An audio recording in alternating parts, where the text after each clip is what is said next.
नमस्कार साथियों, स्वागत है आप सबका आपके अपने YouTube चैनल पर। तो आज की वीडियो में हम हरिशंकर परसाई जी से संबंधित टॉप 20 महत्वपूर्ण प्रश्नों को अटेम्प्ट करेंगे। तो सभी विद्यार्थी वीडियो को जरूर देखिएगा और अगर वीडियो आप लोगों को पसंद आए तो वीडियो को लाइक जरूर कीजिएगा। तो चलिए वीडियो को शुरू करते हैं और देखते हैं आज का हमारा पहला प्रश्न। तो देखिए, पहला प्रश्न है, हरिशंकर परसाई का जन्म किस वर्ष हुआ? ऑप्शन ए सन 1922, ऑप्शन बी सन 1923 या ऑप्शन सी सन 1924 या ऑप्शन डी सन 1925। हरिशंकर परसाई का जन्म किस वर्ष हुआ था? तो राइट आंसर हो जाएगा ऑप्शन सी, यानी 1924 में इनका जन्म हुआ था। ठीक है, याद रखिएगा, हरिशंकर परसाई का जन्म किस वर्ष हुआ था? सन 1924 में। अब इसके बाद अगला प्रश्न देखते हैं। देखिए, अगला प्रश्न है, हरिशंकर परसाई का जन्म कहाँ हुआ? ए कोसानी अल्मोड़ा उत्तराखंड, बी चिरगांव झांसी उत्तर प्रदेश या सी होशंगाबाद जमानी मध्य प्रदेश या ऑप्शन डी इलाहाबाद उत्तर प्रदेश। हरिशंकर परसाई का जन्म स्थान क्या है, यानी जन्म इनका कहाँ पर हुआ था?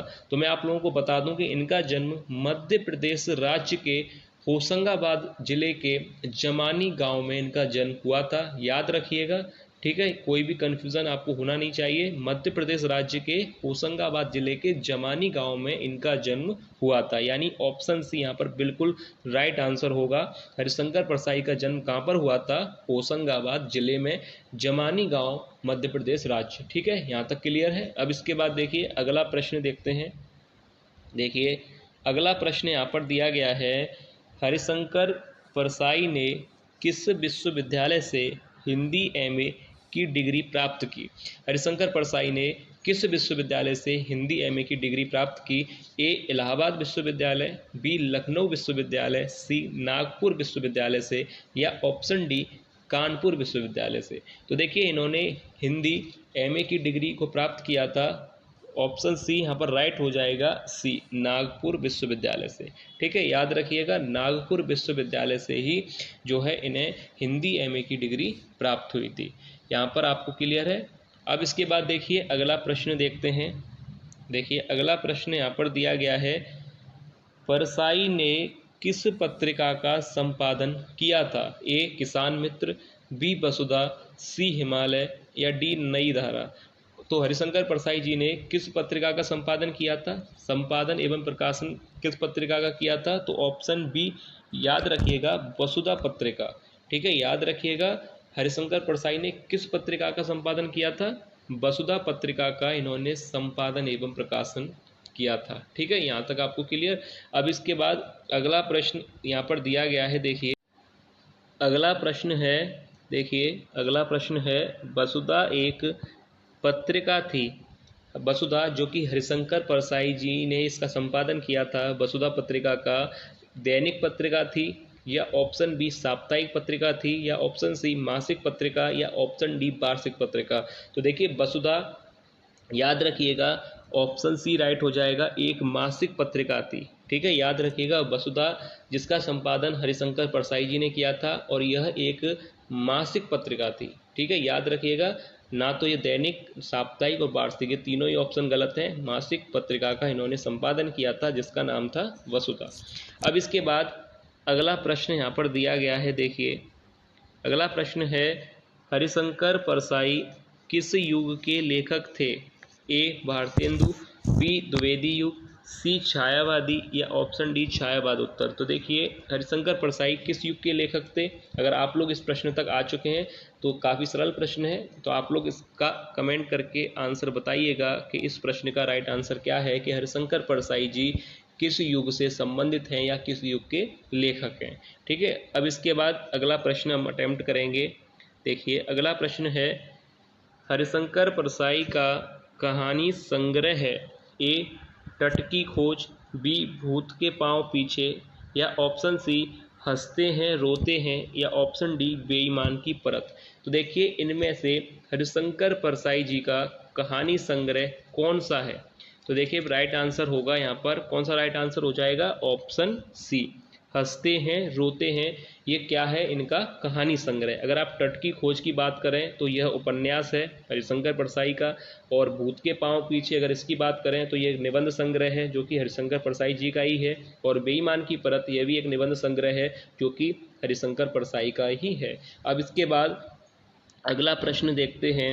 देखिए अगला प्रश्न यहाँ पर दिया गया है, हरिशंकर परसाई का उपन्यास है ए तट की खोज, बी सदाचार का तावीज, हंसते हैं रोते हैं, या ऑप्शन डी बेईमान की परत। तो हरिशंकर परसाई का उपन्यास कौन सा है? अभी मैंने आप लोगों को बताया था, ऑप्शन ए राइट हो जाएगा, तट की खोज, क्योंकि तट की खोज हरिशंकर परसाई का उपन्यास है। और बाकी जो अभी आपने देखे यहाँ पर सदाचार का तावीज जो कि निबंध संग्रह है, हंसते हैं रोते हैं या कहानी संग्रह है, और बेईमान की परत ये भी निबंध संग्रह है। पर ये जो चारों ही रचनाएं यहाँ पर दी गई हैं, इन चारों रचनाओं के जो रचनाकार हैं वह हरिशंकर परसाई जी ही हैं। याद रखिएगा, ये चारों जो यहाँ पर दी गई हैं इनके रचनाकार हरिशंकर परसाई हैं। पर यहाँ पर उपन्यास पूछा गया था तो इसलिए तट की खोज जो है हरिशंकर परसाई का उपन्यास है। अब इसके बाद अगला प्रश्न देखिए, यहाँ पर दिया गया है, हरिशंकर परसाई का निबंध संग्रह है ए तट की खोज, बी सदाचार का तावीज, या हंसते हैं रोते हैं, या जैसे उनके दिन फिरे। तो इसमें से कौन सा निबंध संग्रह है हरिशंकर परसाई का? तट की खोज अभी मैंने आप लोगों को बताया था क्या था, उपन्यास। तो यहाँ पर पहला ऑप्शन नहीं है। ऑप्शन बी की बात की जाए, सदाचार का तावीज, तो यहाँ पर ऑप्शन बी राइट हो जाएगा, क्योंकि सदाचार का तावीज हरिशंकर परसाई का निबंध संग्रह है। तो ऑप्शन बी यहाँ पर राइट होगा। अब इसके बाद देखिए अगला प्रश्न है, शिकायत मुझे भी है रचना की विदा है। शिकायत मुझे भी है, इस रचना के जो रचनाकार हैं वह हैं हरिशंकर परसाई, याद रखिएगा। और रचना विदा क्या है इसकी? एक कहानी, बी उपन्यास, सी नाटक, या डी निबंध। तो शिकायत मुझे भी है, क्या है इसकी रचना विदा? तो देखिए राइट आंसर हो जाएगा ऑप्शन डी, शिकायत मुझे भी है हरिशंकर परसाई का एक निबंध संग्रह है। ठीक है, यहाँ तक आपको क्लियर है। अब इसके बाद यहाँ पर देखिए अगला प्रश्न दिया गया है, 20 प्रश्न हैं जो कि काफ़ी महत्वपूर्ण हैं।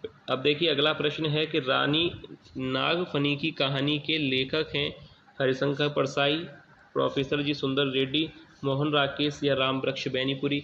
रानी नागफनी की कहानी, ये पहले तो काफ़ी अच्छा प्रश्न है एग्जाम के लिए कि रानी नागफनी की कहानी के लेखक हैं। ऑप्शन ए राइट हो जाएगा, हरिशंकर परसाई। ठीक है, अब इसके बाद अगला प्रश्न यहाँ पर दिया गया है। देखिए ये प्रश्न भी काफ़ी ज़्यादा महत्वपूर्ण है कि परसाई जी को साहित्य अकादमी पुरस्कार किस रचना पर मिला? पहले तो इस प्रश्न पे स्टार बना लीजिए, काफ़ी महत्वपूर्ण प्रश्न है एग्जाम के लिए कि परसाई जी को साहित्य अकादमी पुरस्कार किस रचना पर मिला था? ए बेईमान की परत, या तब की बात और थी, या ऑप्शन सी पगडंडियों का जमाना, या ऑप्शन डी विकलांग श्रद्धा का दौर। तो देखिए अगर ये प्रश्न आता है तो याद रखिएगा ऑप्शन डी यहाँ पर राइट हो जाएगा कि हरिशंकर परसाई को विकलांग श्रद्धा का दौर के लिए साहित्य अकादमी पुरस्कार मिला था। ठीक है, यहाँ तक आपको क्लियर है। अब इसके बाद अगला प्रश्न देखिए, यहाँ पर दिया गया है, परसाई जी को साहित्य अकादमी पुरस्कार किस वर्ष मिला? अभी आपने देखा था कि किस रचना पर मिला, अब पूछा गया है कि साहित्य अकादमी पुरस्कार किस वर्ष दिया गया था? सन 1980 में, या सन 1982 में, सन 1979, या सन 1985। तो किस वर्ष में इनको साहित्य अकादमी पुरस्कार दिया गया था? 1982 में। तो ऑप्शन बी यहाँ पर राइट हो जाएगा। अब इसके बाद अगला प्रश्न यहाँ पर दिया गया है। देखिए अगला प्रश्न है कि पगडंडियों का जमाना का प्रकाशन वर्ष है। पगडंडियों का जमाना, इसके लेखक हैं हरिशंकर परसाई, और इसका प्रकाशन वर्ष पूछा गया है। ऑप्शन दिए गए हैं सन 1965, सन 1966, सन 1970, या सन 1962। तो किस वर्ष में इसका प्रकाशन हुआ था? ऑप्शन बी राइट हो जाएगा, 1966 में। अब इसके बाद देखिए अगला यहाँ पर प्रश्न है, जैसे उनके दिन फिरे का प्रकाशन वर्ष है, और ये भी रचना हरिशंकर परसाई की है। ऑप्शन दिए गए हैं कि सन 1962 में, सन 1963 में, सन 1965, या सन 1966। तो किस वर्ष इस रचना का प्रकाशन हुआ था? ऑप्शन बी राइट हो जाएगा 1963 में। अब इसके बाद अगला प्रश्न यहाँ पर दिया गया है, देखिए, सदाचार का तावीज का प्रकाशन वर्ष है और ये रचना भी हरिशंकर परसाई की है। अब यहाँ पर पूछा गया है कि इस रचना का प्रकाशन वर्ष क्या है? सन 1962, 68, 1967 या 1966। तो किस वर्ष इसका प्रकाशन हुआ था? ऑप्शन सी राइट हो जाएगा 1967 में। अब यहाँ तक आपको प्रश्न क्लियर है। अब इसके बाद देखिए अगला प्रश्न है, अगर किसी भी प्रश्न पर कोई भी डाउट है तो कमेंट करके आप लोग पूछ सकते हैं। अब देखिए प्रश्न है, विकलांग श्रद्धा का दौर का प्रकाशन वर्ष है और ये भी जो है रचना हरिशंकर परसाई की है और इसके लिए ही इन्हें साहित्य अकादमी पुरस्कार दिया गया था। अब देखिए यहाँ पर पूछा गया है कि इसका प्रकाशन वर्ष क्या है? सन 1978, 1980, 1982 या 1979। किस वर्ष इसका प्रकाशन हुआ था? तो यहाँ पर राइट आंसर हो जाएगा ऑप्शन बी 1980। अब इसके बाद देखिए अगला प्रश्न यहाँ पर दिया गया है, शिकायत मुझे भी है का प्रकाशन वर्ष है और ये रचना भी हरिशंकर परसाई इसके लेखक हैं।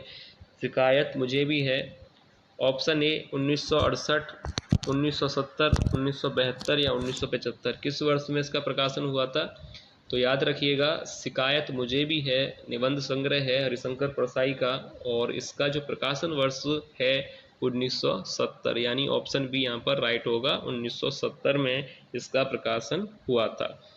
अब देखिए इसके बाद अगला प्रश्न है, देखिए यहाँ पर अगला प्रश्न दिया गया है, प्रेमचंद के फटे जूते के लेखक हैं?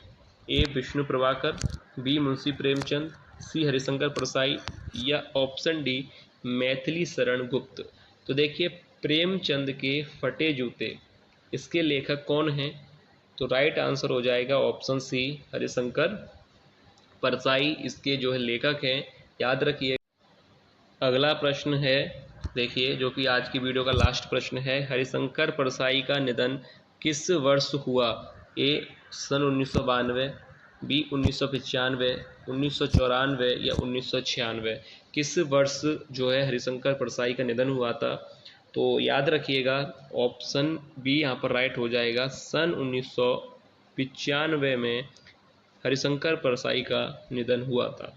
तो यहाँ पर आप लोगों को क्लियर हो गया होगा, जो 20 प्रश्न लिए गए थे काफ़ी ज़्यादा महत्वपूर्ण हैं और अगर एग्जाम में इनसे आधारित प्रश्न आता है तो देखना इसी में से कोई एक प्रश्न आ सकता है। तो हरिशंकर परसाई का निधन किस वर्ष हुआ था? 1995। एक बार मैं इनका जन्म और बता दूं आप लोगों को, 1924 में जो है इनका जन्म हुआ था। तो याद रखिएगा हरिशंकर परसाई का जन्म कब हुआ था? 1924 में और मृत्यु कब हुई थी? 1995 में। और बाकी इस वीडियो में अगर किसी भी प्रश्न पर आपको कोई भी डाउट है तो कमेंट करके ज़रूर पूछिएगा, ठीक है। तो चलिए, उम्मीद करता हूँ कि आप लोगों को ये प्रश्न पसंद आए होंगे, आज की वीडियो आप लोगों को अच्छी लगी होगी। अगर वीडियो आप लोगों को पसंद आई है तो वीडियो को लाइक ज़रूर कीजिएगा। तो चलिए मिलते हैं नेक्स्ट वीडियो में ऐसे ही और महत्वपूर्ण क्वेश्चंस के साथ। तब तक आप लोग अपनी तैयारी अच्छी तरह से करते रहिए।